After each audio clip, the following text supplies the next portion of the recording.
रवि एक जिज्ञासु और बुद्धिमान छात्र था।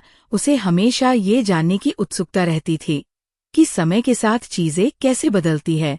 वह सोचता था कि उसके पूर्वज कैसे रहते थे, उन्होंने क्या खोजा और भविष्य में दुनिया कैसी दिखेगी। एक दिन उसके दादाजी ने उसे एक पुरानी सुनहरी घड़ी दी।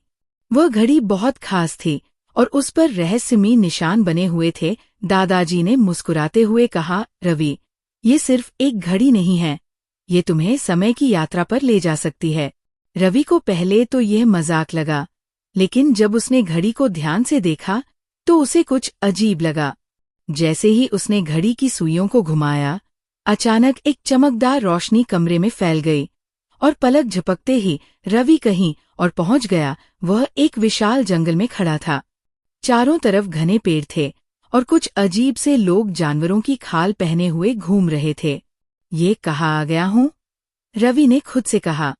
तभी एक आदमी जो पत्थर के हथियार पकड़े हुए था उसके पास आया। रवि को समझ में आ गया कि वो प्राचीन काल में पहुंच चुका था, जब इंसान गुफाओं में रहता था और शिकार करके जीवन यापन करता था। उसने देखा कि लोग आग जलाने की कोशिश कर रहे थे, लेकिन सफल नहीं हो रहे थे। फिर अचानक उनमें से एक ने पत्थरों को जोर जोर से रगड़ा और चिंगारी निकली। पहली बार आग जलाने की खुशी उनके चेहरे पर साफ दिख रही थी। रवि को ये देखकर रोमांच हुआ कि कैसे इंसान ने छोटी छोटी चीजों को खोजकर अपना जीवन आसान बनाया। घड़ी ने फिर चमकना शुरू किया और रवि अब एक विशाल महल के पास खड़ा था। वह मध्यकालीन युग में पहुंच चुका था। वहां उसने देखा कि राजा और रानी अपने सैनिकों के साथ रणनीति बना रहे थे। बड़े बड़े किले, शानदार महल और राजसी परिधान देखकर रवि चकित था। उसने देखा कि लोग खेती करना सीख चुके थे, व्यापार हो रहा था और विज्ञान की मदद से जीवन धीरे धीरे बदल रहा था। लेकिन इसी के साथ उसने देखा कि कुछ लोग ज्ञान से वंचित थे और सिर्फ राजा और उच्च वर्ग के लोग ही अच्छी जिंदगी जी पा रहे थे। अचानक एक और तेज रोशनी आई और रवि खुद को एक आधुनिक शहर में खड़ा पाया। ऊंची ऊंची इमारतें, सड़क पर दौड़ती गाड़ियां और हर जगह बिजली से जगमगाते रास्ते थे। उसने देखा कि विज्ञान ने इंसान का जीवन कितना आसान बना दिया है। फिर कुछ ही पलों में वह भविष्य के एक शहर में पहुंच गया, जहां रोबोट काम कर रहे थे, कारें हवा में उड़ रही थीं और इंसान कृत्रिम ग्रहों पर बसने की तैयारी कर रहे थे।